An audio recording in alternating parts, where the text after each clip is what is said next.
Okay guys, I tried showing you this in another video and I realized that it didn't show. It didn't show the way I needed it to because of the color that it was on. So I'm going to try to show you now. I can see it really good from my angle. I hope it can from yours. So this is kind of what we're dealing with. This is I'm using Speed Dry, and I've done several cups just now with Speed Dry, and I had enough left where I was like, oh no, I can't, I don't want to throw this out, but I needed to set another cup. So I have this purple one that I have to do with a fine glitter, and I'm kind of doing this all on purpose so you can see what I mean. So you know how sometimes when you put epoxy down, you end up with like those ridges and little wrinkles in it? And then you're kind of stuck where that if you dropped your glitter, it would show the difference. Since it wasn't a nice coverage, like a equal coverage all the way around, it'll show little imperfections. This is a little trick that I figured out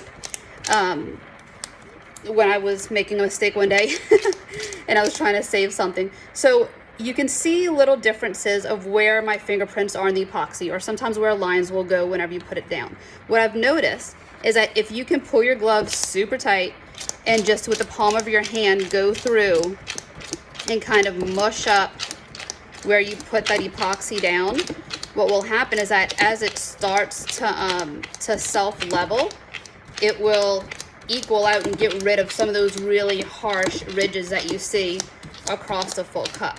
Now, if you have wrinkles all in your glove, you're gonna see those. So try to keep your hand as flat as possible. Whenever you go down, if I just did that, you'll see my palm print, like the lines inside my palm, but if you just keep going over it, it will all end up working down to like this almost textured type effect. After you do that, depending on how set your epoxy is, you can either hit it with a heat gun or torch to kind of encourage the rest of it to level out, or you can just let it sit and it'll do it on its own. But whenever I do that, it definitely takes care of all those nasty lines that I get in there.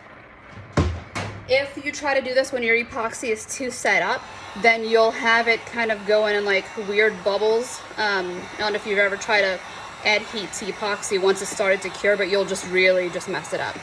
But even with this much little texture, I really hope you can see this. Even with this much texture, it's still really good at taking the glitter without showing that. And really good reason why I was excited to show this to you guys is that I'm using Purple Haze Junior by Nola's, by Mr. Nola Glitter, and that will show, since it's a fine cut, it'll soak into some areas and show a bunch of imperfections if it's there. So let me get this down.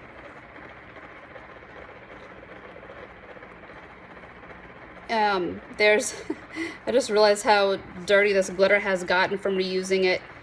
I probably should have opened up a new one, but that's okay. It's gonna be a Mardi Gras cup anyway, so we're good. So I'll go through, get this down.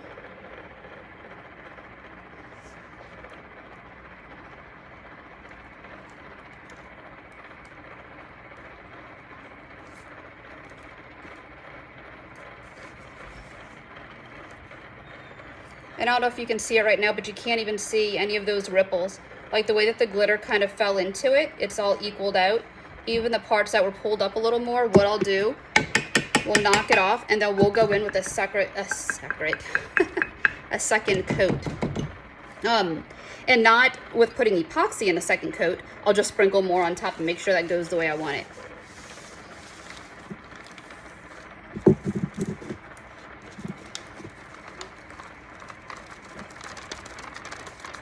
Putting it back in my little bucket so I can go again. Alright, so now we're going to take it and we're going to go over it again. And what we're doing for this part is we're just making sure, watch, I'll let it come around.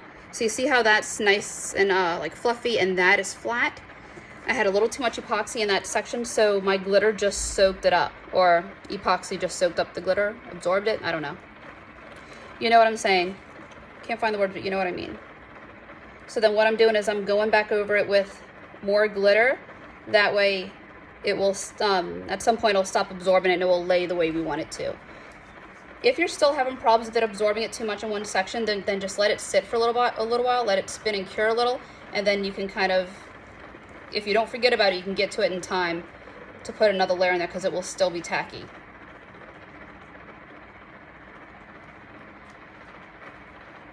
And that's it. So this was